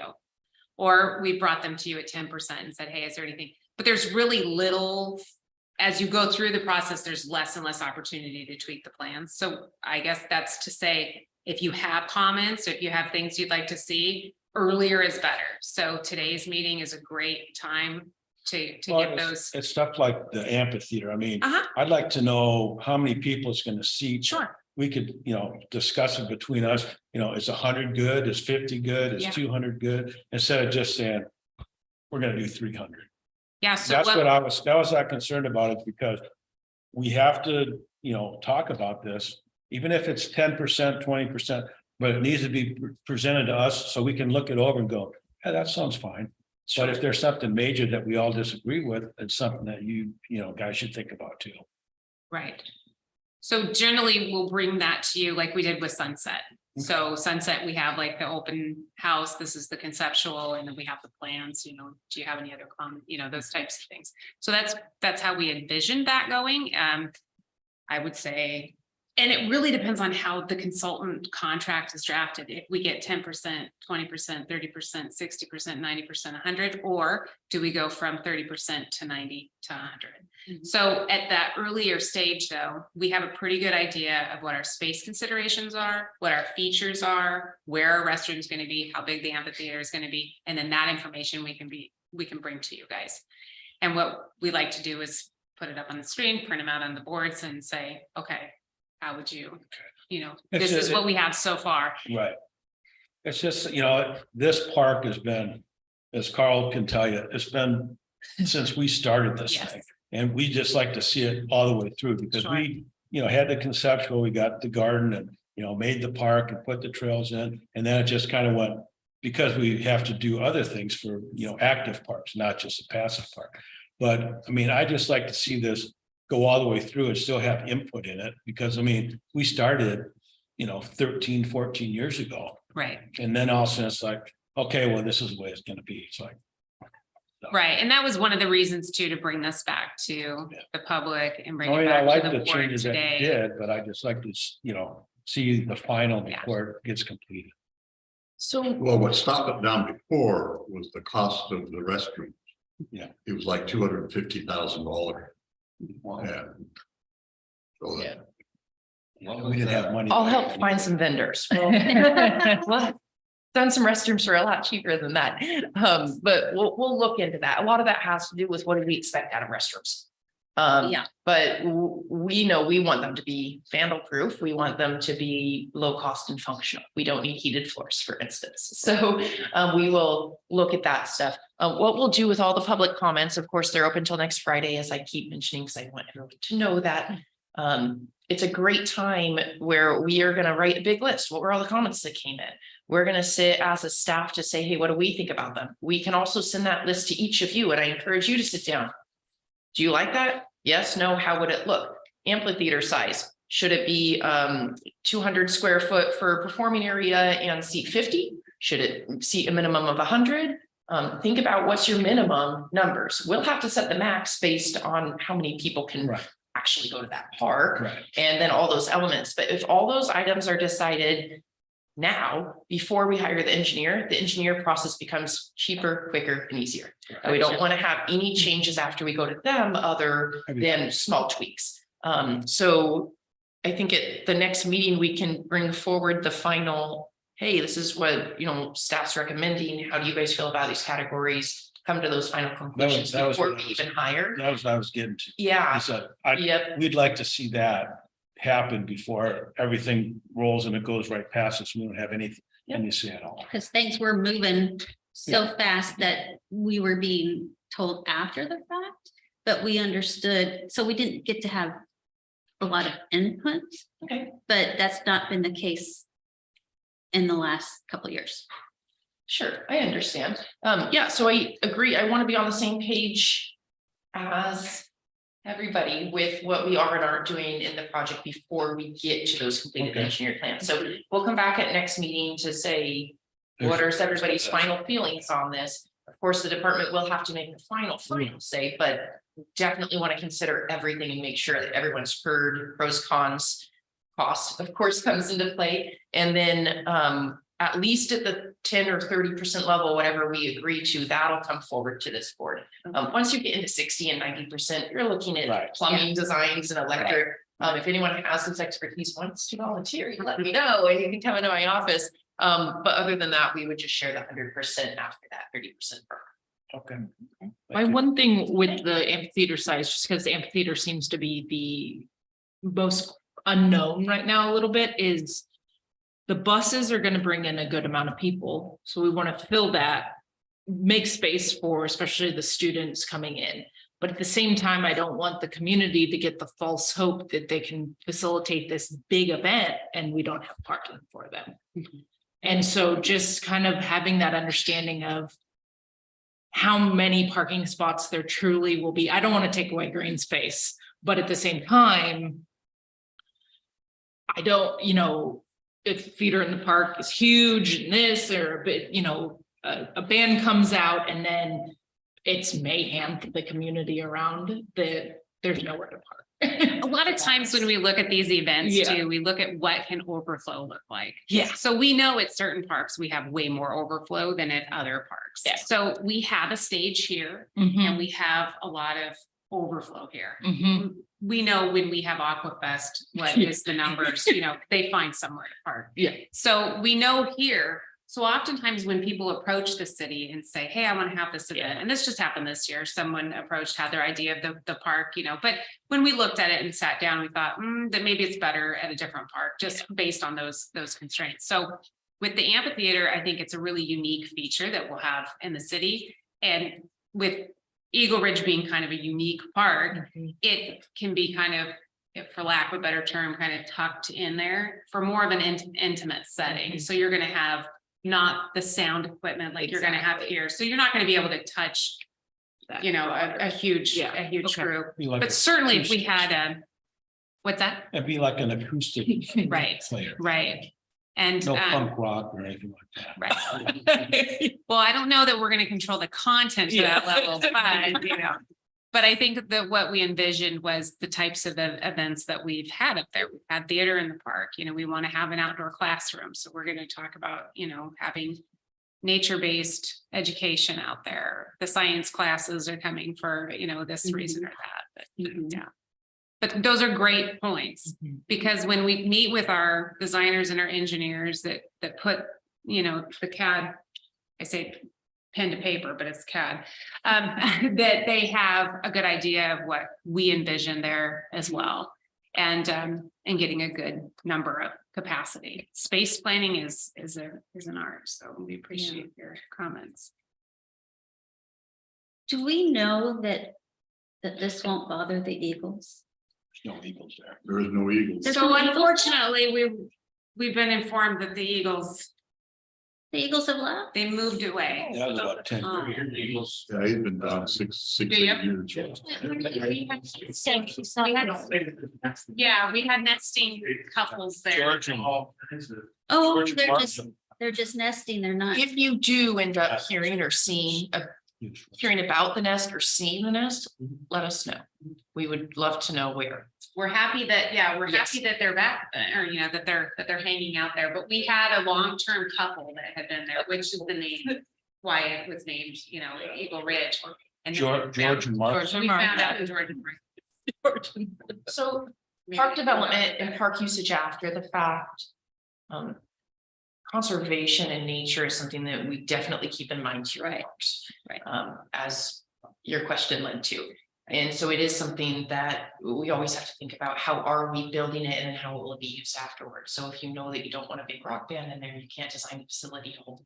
Right. Right, and so those are things where. Through we design, continually we state- can, through just the design, we can kind of help control what happens in the. It's one of the reasons we have such a heavy emphasis on this staying as a natural area. Yeah. And trying not to overdevelop parking or those types of things. Yeah. And so I don't think that the activity that will be here after the fact will have a huge impact on the wildlife, because we Just do came to my have a brain. big nature area below there. Yeah. What is Bring the, salsa band.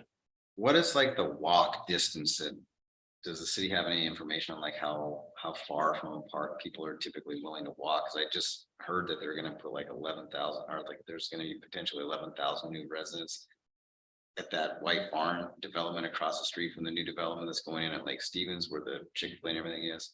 Like a huge amount of people. That's probably almost, I would assume that I would walk that far. I don't know.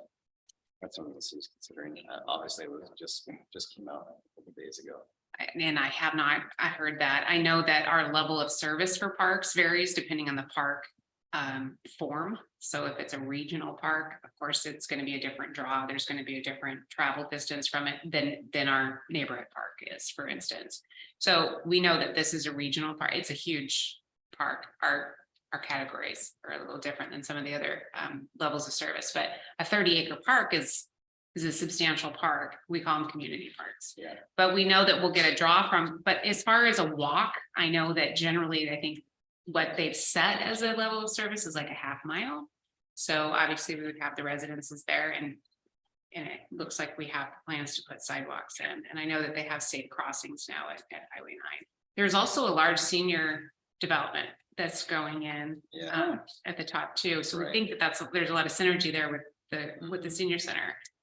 And so getting folks from there over to the park would be important. Because it also seems like there'd be a lot of extra parking in that development where the Everett Clinic and some of the things in the Marysville side potentially could be. We can't Well, we comment wouldn't- your public or obviously private we wouldn't- parking, we might but actually do that in Mock- But people might park there. So Eminent domain. oh no. what, Joe was citing level of service and some of those factors come from our parks comprehensive plan. That is something that is on our 5-year plan as needing to go through. It's set on a set schedule. The last one was done when it was under the community development department. And so there may be an opportunity for us to look at, you know, how it's designed. Do we like that? And that shows, you know, how far do we expect people to walk?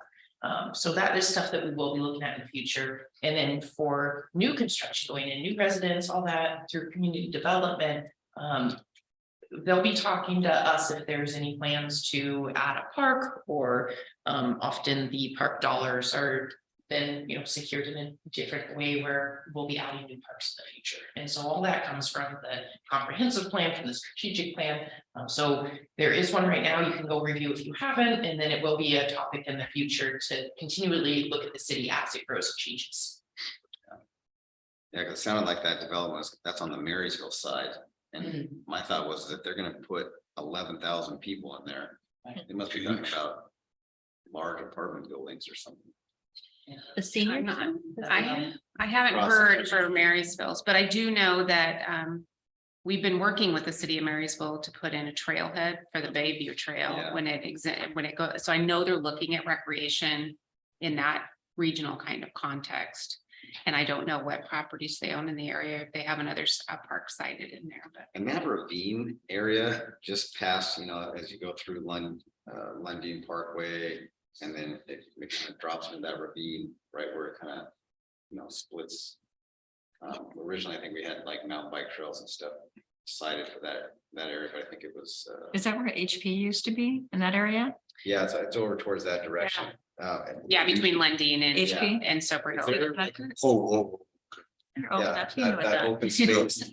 Currently, it's like this is the power line border, right? And then it drops down into that ravine. Is that something that? I remember we looked at doing mountain bike trails and some other types of trails. Was that declined because there was critical areas, or is there still a possibility to at least have some trails in there, like footpaths or anything? We currently don't own the property. It's under private ownership. Oh, that's Some of the ownership is there an easement H. for the, I'm sorry, That's okay. is there an easement for the power line? Correct. Yeah, so the power lines have easements that they purchased in varying stages of, some of them are quite old and some of them are, I say newer, but still bear in mind the 60s and whatnot. But some of the tracks are privately owned. Some of them are HOA owned with protected easements on them for NGPA. Some of them there's like a sliver that's a state owned, and all of them have that steep slope, which is a critical area in places. So currently, the city would have no way of putting any type of trail system in there without securing the easements or acquisition of those parcels. The topography in that area is really much more severe than it looks like. So when we're looking at our trail master plan and working with the city of Marysville for the Bayview Trail, we've looked at that area quite extensively and had to move some of our alignments over where it's better suited to make the climb. What about the power lines between 20th and the city? Frontier Village area, because they were talking about, one of the council members was thinking of making into like a BMX track. And that, I never heard anything again, you know, he wanted to make, because it was all hilly. Sure. And I know that the one you were talking about, we talked about that years and years ago, but they just couldn't get the permits because of what Jill said. So anything underneath the power lines, the power companies, and we have in varying stages of the corridors, there's different ownership. And then in the ownership, in the corridor of like Frontier Heights Park, there's 3 ownerships. So there's PUD, Seattle City Light, and Bonneville Power Administration. All of them have a little different type of infrastructure that's in there and all of them vary a little bit on what they allow underneath. And so when we've approached them for different park developments, such as like Frontier Heights, we went into an agreement with the power companies of how to develop that underneath their power lines. It was already flat. So that I think was made it a little more streamlined. Where there's topography and changes, they have infrastructure under the ground that we can't see. And then they also have concern because the lines actually change quite a bit depending on the weather. So if they sag, and from what I've been told from their different entities is that can change quite a bit. They're very nervous about projectiles underneath it. So taking jumps and things like that. So when we proposed to do the multimodal, or not the multimodal, excuse me, the non-motorized path underneath that and follow the same topography line that they have, that was a little easier for them to approve because they already had a road underneath it. And it would improve access for their crews. And then they knew that there wouldn't be any power, users that were in there. And so in answer to your question, most of the properties are privately owned and they have the easement. So you're dealing with the private property owner and their requirements. And then you're also dealing with the easement and the use agreements that they have with those individual property owners. So there's been some projects that we've been able to work on and others of them that would be more challenging. And that section that you're talking about that undulates, I think that's part of the West Side Trail now, right? That's gonna be all part of that from 20th Street to that marketplace. Correct. That's correct. That's the alignment. Now, when it gets to Lundin is when it gets it'll deviate from that crossing. And a lot of that is just, it's a highway, it's 204. They're not gonna allow a mid-block crossing. So people can ride now on that? Yeah, you can ride on that now. I've never seen any bikes on that. I've ridden on that. Have you? So fast you can't see them. But I've seen people in there that like, I know part of it's owned by associations on either side. And there's things that say like, I've gone through it, but it says don't go in here. Is it a marked trail though, or? It's not Or more. just kind of like, It's you know like, where it is you're going? It's kind of overgrown with blackberries and things like that, but there's some fun little downhill things that you can. But I mean, is it marked like this trail is this? It's just, It'll say like this specific housing or a homeowners association. If you're not in the community, stay out kind of thing. so if you're not a hardcore biker, you'd never know about this place? Yeah, you'd never know if you were not riding that trail. Plus, there's like quite a bit of like homeless activity and stuff Is there? in there. Yeah. I didn't know that. Thank you. Anybody have anything else, Carl? Yes. Davies Beach, low float dock. Yes, status update and what that is. I just realized as I'm speaking out loud, I don't know that we've talked about it in a while. So when Davies Beach had the dock redone last summer. Right. And they built it too high. Well, it was built properly for motorboats. 11 inches of freeboard is what you need for motorized boats. And so with that, however, yes, it's not meant for non-motorized use, essentially things like kayaks, things like row shells. So I've been working very closely with North Cascade crew now for, unfortunately, what's turned into several months.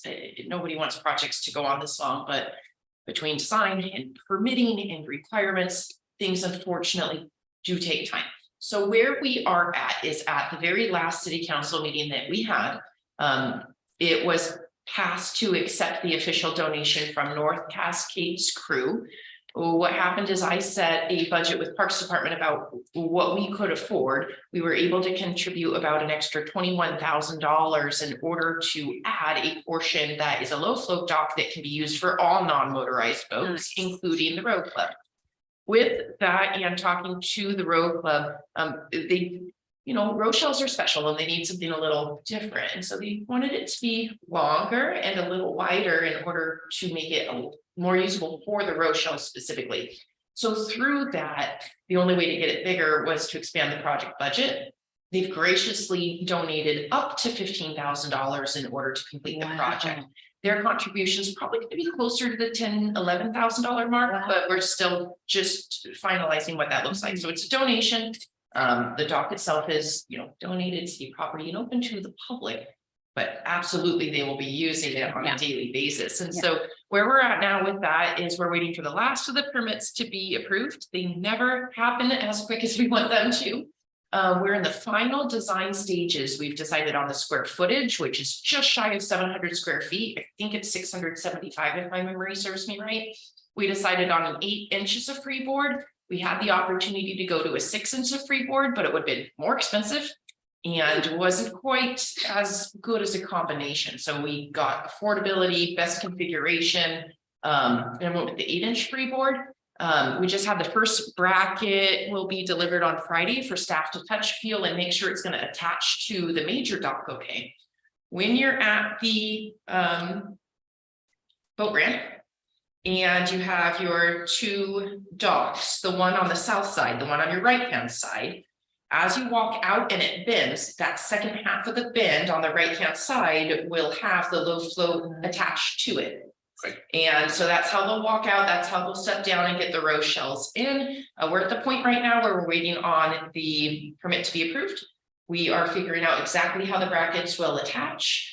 As soon as those are done, we get to order it through the company. It will be shipped within a week. They said it's a really fast turnaround. And then North Cascade Crew will provide volunteers as well as a few of our staff in order to go out and actually get it done. It doesn't have to happen in a period of in-water work because we're not disturbing the ground. We're not doing pilings. We're simply attaching it to an existing structure.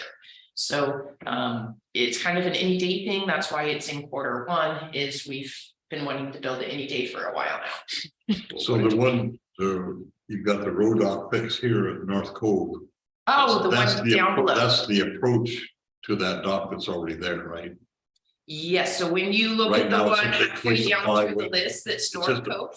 It's just a big piece of plywood and really soft, so that's the repair. The one I was talking about was Davies. The one you're talking about is North Cove, and I'm sorry if I got those mixed Well, up. I moved from. Yeah, okay, good. So North Cove here is a whole separate project down on here. And not only is that bulkhead compromised, but the dock itself looks like it needs some help. In talking to the engineers in Public Works, they're not sure if we also need new pilings or new attachment to the ground. As part of that project, the engineers have to do whatever studies they do. They have to look at that stuff and determine how much needs to be replaced and what does that look like.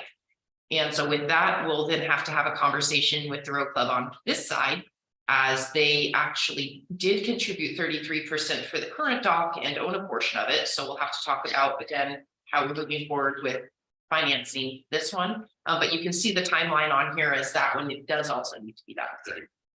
And then there's still blockage for the boat launch. The boat launch, Which one? You've got a fence, damage, and yes. one side's open, the other side's closed. So we had a really good meeting with Fish and Wildlife. Was it last week? It was last week. And we walked that area and had their staff out. This boat ramp is Fish and Wildlife's. It's not for our city to repair. Really? And so they own the land. We have an agreement for maintenance on top of it, but we're unique that things like the boat ramps themselves, they get to maintain that one. And so the short end solution of that is they believe they can send in a dive team and in one day go down and fix it. But they have work to do before they get to that. They're going to have to schedule a day and time and do it. That's why one side is blocked off. So was that where it got damaged? Was that the old piece or was that some of the new when they rebuilt that? The new stuff. Oh, geez. If someone had to tie up their boat and really move some water. We don't know what happened, but you know, that type of the Because they were interlocking blocks. right, and it's a cable system as well with the attaches to the blocks, and it's been peeled back Right. like that. So probably a prop got caught, and then as they pulled their boat out, it it sucked it up.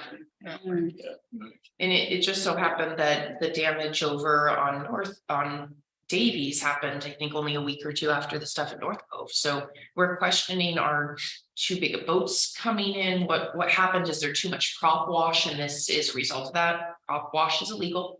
We can't enforce enough that what's people. prop wash? It's when you power your motor in order to get up onto your trailer.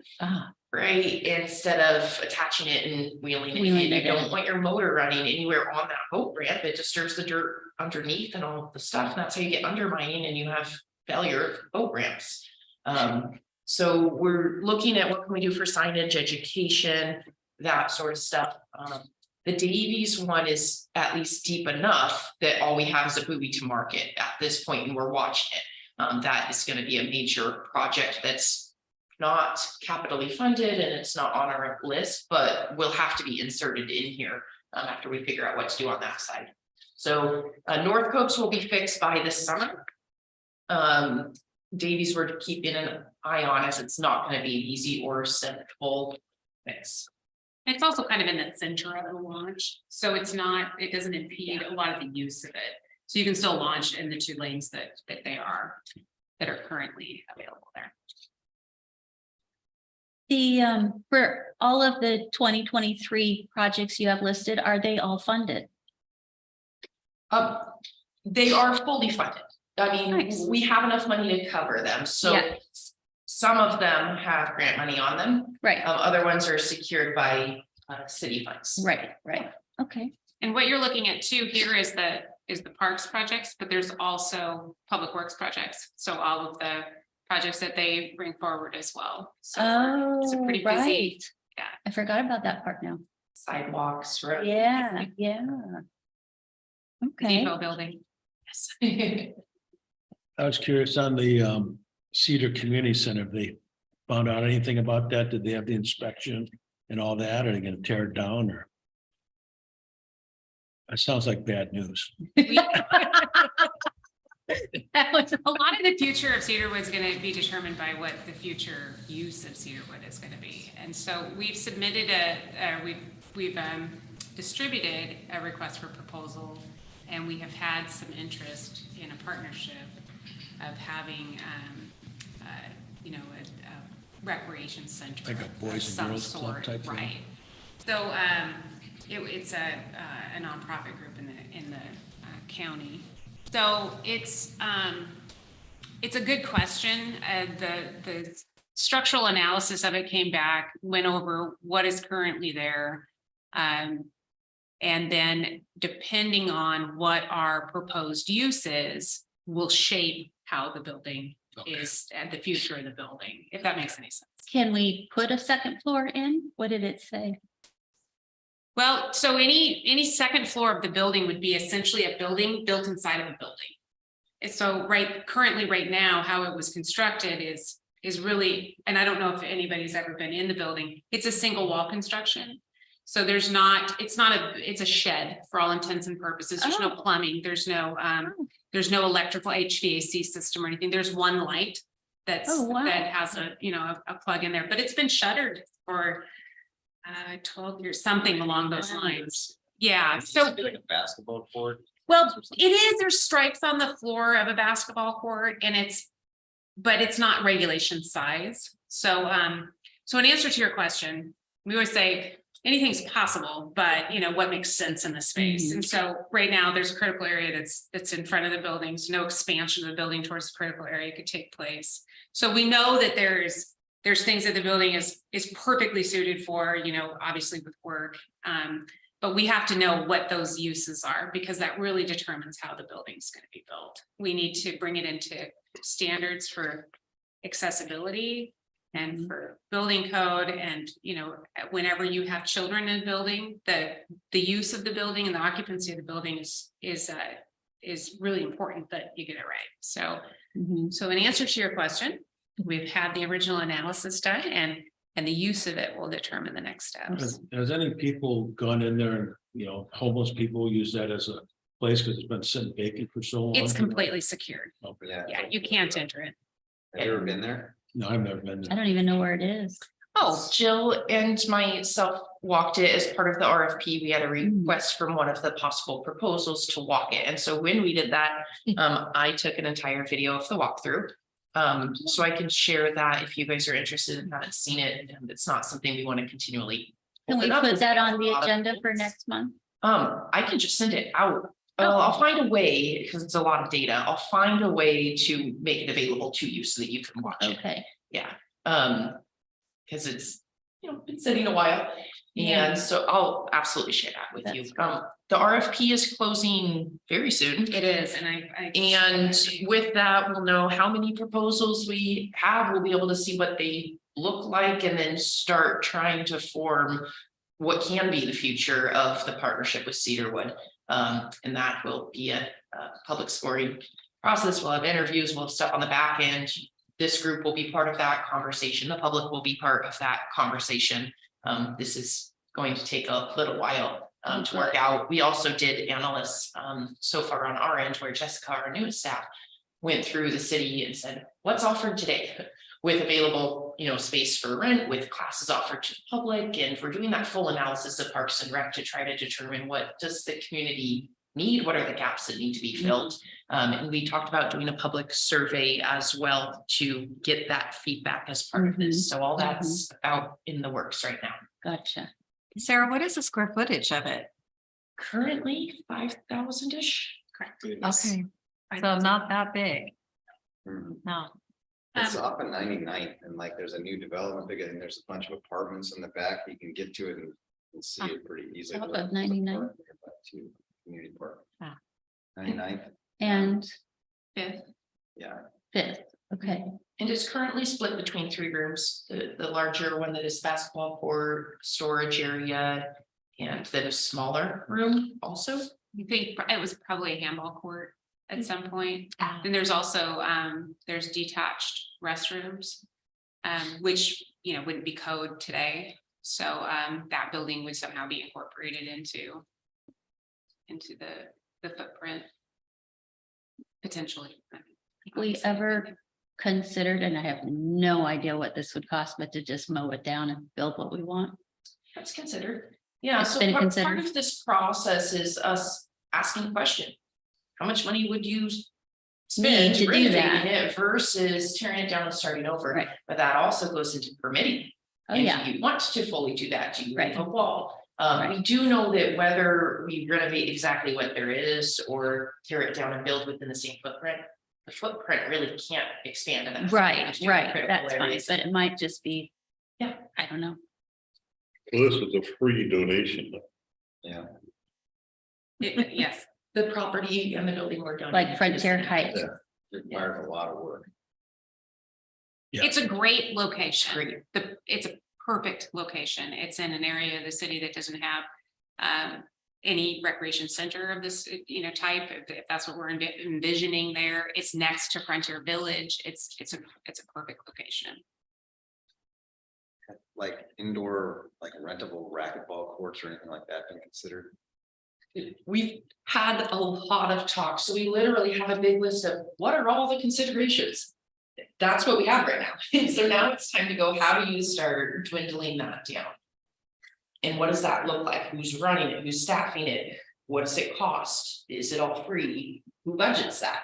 And so that's part of this whole process, is looking for what partner would be able to do that. So often what had been mentioned by the mayor and publicly at city council things is envisioning a Boys and Girls Club or a YMCA or somebody to help bring that vision together. So we are very hopeful that we have multiple great proposals that come through so that we can continue to look at all those options. So that's part of this process, is saying with the square footage, what does that look like? So yes, that'll be a whole conversation and we'll bring it back to you guys and go through that process.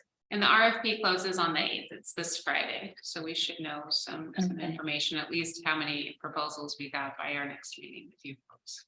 Yeah, because I have recreation things in mind that aren't physical, that are more like classes.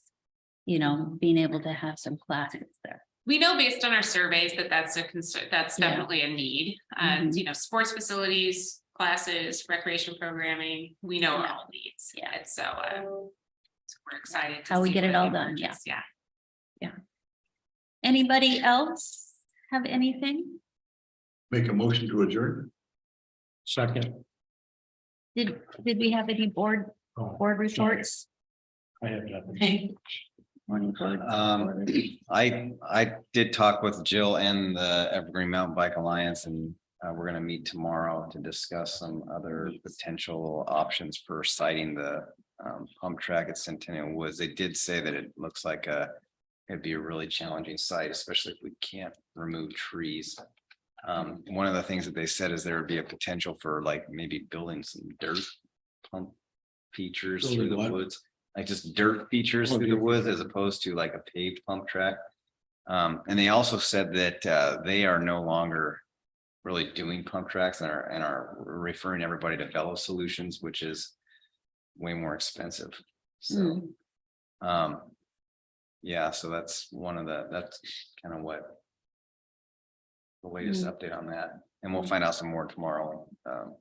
We meet with them at 1. Right? I just want to say one more thing. I think this was a very good meeting, very productive, and I'm glad that it happened. Yeah, thank you. I have one note, just to let you know that we did take possession of the water tower art project. Oh, Our crew went out and got it today. We're really excited and we're gonna be pouring concrete for it soon. Concrete has to cure for 30 days, so it'll still be a little ways out, but we took possession of it. Nice. I thought we had on that, should we, that might have been an update we need to make. So didn't we have on here that the one we're gonna report on the 27th of January or something? What's that? Yes, but it got moved. I think The it's right here. concrete, I will say, was supposed to be poured on January 27th. And due to weather and some other circumstances that occurred behind the scenes, it has been rescheduled. So the new date is February 22nd.